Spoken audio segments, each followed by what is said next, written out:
শীত চলে আসছে, বাংলার ঘরে ঘরে যে আয়োজন, আমি একটু না করলে কি হয় বলেন? আমিও একটু শুরু করে দিলাম, দেখি কেমন লাগে। বলেন তো কিসের আয়োজন চলছে? ভাপা পিঠার আয়োজন। ভাপা পিঠা পছন্দ করে না এমন মানুষ পাওয়া যাবে না, তবে আমি মনে হয় একটু বেশি পছন্দ করি, তাই না?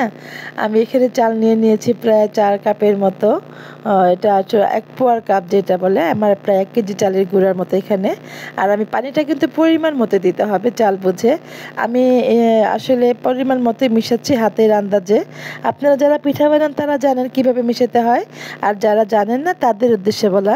এটা আসলে মিলাতে মিলাতে দেখবেন যে হাতের মধ্যে দলা পেকে আসে কিনা মুঠ করলে, তারপরে আর পানি মিশাবেন না। আর বেশি মিশালে কিন্তু এটা চালনি দিয়ে চাললে পড়তে চাইবে না। আর চালনির ব্যাপারটাও বলছি, আপনারা বাঁশের চালনি দিয়ে অনেকে চালেন, অনেকে প্লাস্টিকের চালনি দিয়ে চালেন। যদি ওইটা না করে আপনি এইরকম একটা স্ট্রেনার বা যে স্টিলের যেগুলো, এগুলো দিয়ে চালতে খুবই সুবিধা হয় অনেক। না চাইলে আসলে বোঝা যাবে না। আমি কিন্তু খুব হেজিটেশন ফিল করছিলাম যে কীভাবে করব, সহজে পড়তে চায় না। কিন্তু গত বছর আমি কিন্তু প্লাস্টিকের চালনি দিয়ে করেছি, এবার আমি এটা দিয়ে করলাম। অনেক আরাম, অনেক শান্তি, ইজিতে হয়ে যাচ্ছে। হ্যাঁ, কোনো কষ্ট হচ্ছে না। এভাবে চেলে নেবেন। চেলে নিলে চালনিটা যদি গুঁড়িটা ভালো করে পড়ে তবেই তো শান্তি। আর গুঁড়িটা যদি পড়তে না চায় তাহলে কিন্তু খুব কষ্ট হবে। তাই বলছি, পানি মেলানোর সময় খুব সাবধানে মেশাতে হবে, পানি যেন বেশি না হয়ে যায় এবং পানিটা যাতে কমও না হয়। পরিমাণ মতো হলে চালতে অনেক ভালো লাগবে। প্লাস্টিকের চালন দিয়ে করে তার চেয়ে এটা দিয়ে অনেক ভালো হয়। এটাকে চালার পরে এভাবে ছড়িয়ে দিবেন যাতে লেগে না যায়, ঝরঝরা থাকে। এরকম একটু ছড়িয়ে দিচ্ছি। এভাবে ছড়িয়ে দিলে আর গুঁড়িটা একসাথে লেগে যাবে না। আর শীতের দিনের পিঠাগুলো আসলে এগুলো টেনে যায়, এভাবে সমস্যা হয় না। আর এই গুড়টা আমি অর্ডার করে নিয়েছিলাম অনলাইন থেকে। এটা খেজুরের গুড়, দেখেন কত সুন্দর। গুড়টা কিন্তু খুব ভালো, কালারটাও ভালো এবং রান্না করার পরও কালারটা অনেক সুন্দর হয়। টেস্ট গুড়টা ভালো ছিল। এই যে আমি কেটে নিয়েছি এইভাবে। আপনারা পাতলা করে কেটে নেবেন, ঝুরি ঝুরি করে কেটে নেবেন যাতে পিঠাতে ছড়িয়ে দিতে ভালো হয়। আর বাটি নিয়ে নিয়েছি 2টা, একটা কাচের একটা সিলভারের। সিলভারের বাটিটা অনেক আগেই ছিল, ওটা দিয়ে বানালেও ভালো লাগে। আর কাচেরটা দিয়ে একটু বড় করে বানিয়ে দেখবো কেমন হয়। তো আমি এইভাবে দেখেন পানি সিদ্ধ করছি, ঢেকে দিলাম। পানিটা বলক আসার পরে আমি পিঠাটা দিয়ে দিব।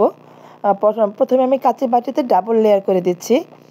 কিন্তু আমার কাচের বাটি থেকে আপনাদেরকে আগেই বলে দিচ্ছি, আমার যে সিলভারের বাটিটা ছিল, এটা সনাতন বাটি বলি, তো ওইটাই কিন্তু ভালো হয়েছে। হ্যাঁ, কাচের বাটিতে যেটা ডাবল লেয়ার করে দিয়েছি এটা কিন্তু ভালো হয়নি, যার জন্য এটা আর আপনাদেরকে আমি দেখাতে পারলাম না। এটা নারকেল দিয়ে দিলাম, গুড় দিয়ে দিলাম।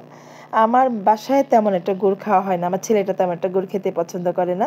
আমি মোটামুটি খেতে পছন্দ করি, যতটুকু লাগে, না দিলেই চলে না, ততটুকু দিই। তো এবার নারকেল দিয়ে ডাবল লেয়ার দিয়ে এটা রেডি করলাম। আর এখন সিলভারের বাটিতে যেটা দিব এটাই কিন্তু সুন্দর হবে। হ্যাঁ, আসলে আসলে আমরা যদি চিন্তা করি একটা ভালো বাটি সুন্দর বাটিতে দিব, ওরকম হয় না। যেগুলো পিঠার জন্য বানানো এই বাটিগুলো, এগুলোই ঠিক আছে, মেজারমেন্ট যেইভাবে করা সেভাবে দিলেই ভালো হয়। এটার মধ্যে একটা সুন্দর সাইজ হয়, পিঠাটা দেখতেও ভালো লাগে।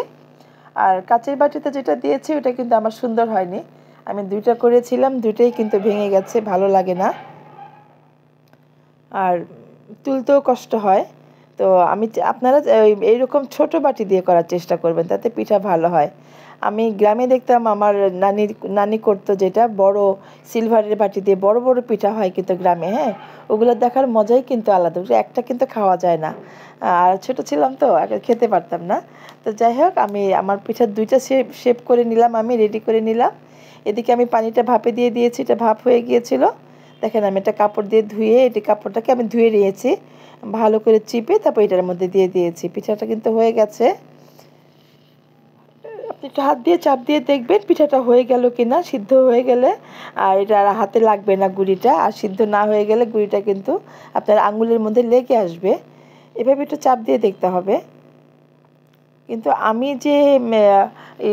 যে এই যে চালনিটার মধ্যে দিয়েছি, ছোট একটা ঝুড়ির মধ্যে দিয়েছি প্রেসার কুকারে, এটাতে পিঠাটা তেমন ভালো সিদ্ধ হচ্ছে না। হ্যাঁ, এই জন্য আমার ভালো করে পিঠা না হলে, মানে আরাম না হলে ভালো লাগে না। আমি একটা জিনিস বানাবো, যদি কমফোর্ট ফিল না করি যে এটা ইজি হচ্ছে কি না, সেটা না হলে কিন্তু আর ভালো লাগে না। দেখেন আমার সিলভারের বাটি দিয়ে যেটা করছি এটাই কিন্তু সুন্দর হচ্ছে, তাই না? তো আমি আবার হাঁড়িটা চেঞ্জ করব, যে এটাতে ভাপ সময় বেশি লাগতেছে, অনেকক্ষণ সময় লাগতেছে এটাতে সিদ্ধ করতে, প্রায় 7-8 মিনিট সময় লাগে।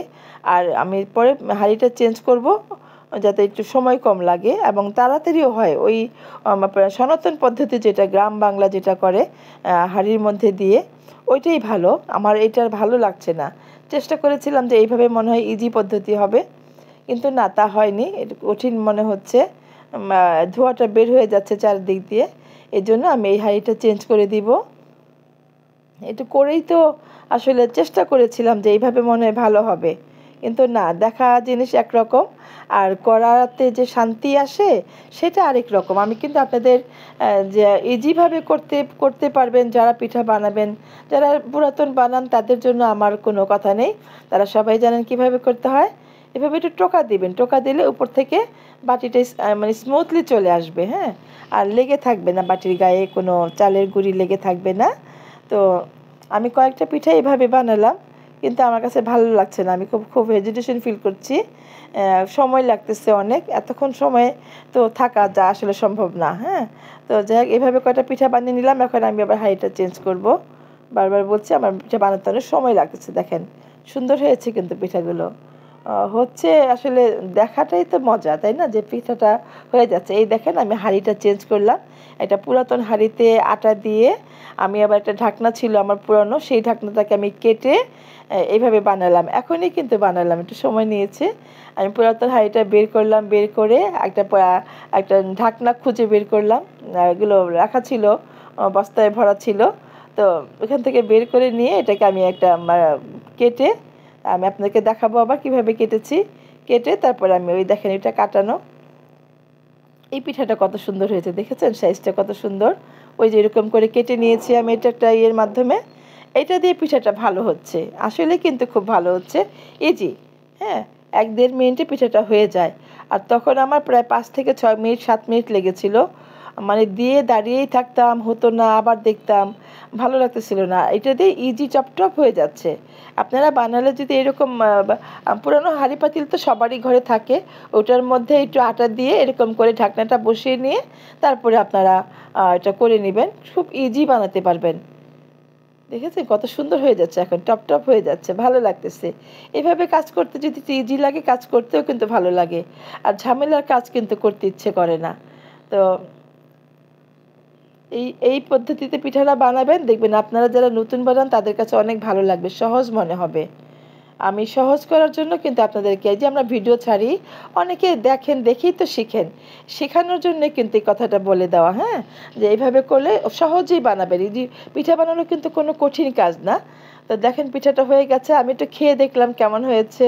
আর গরম গরম পিঠা, ভাপা পিঠা, অসম্ভব মজা। এটা তার বলে শেষ করা যাবে না কীরকম মজা। দেখেন ফাইনাল লুক কত সুন্দর হয়েছে না, পিঠাগুলো দেখতে কত ভালো লাগছে না, দেখার মধ্যেই কিন্তু শান্তি লাগছে, খুব মজা লাগছে।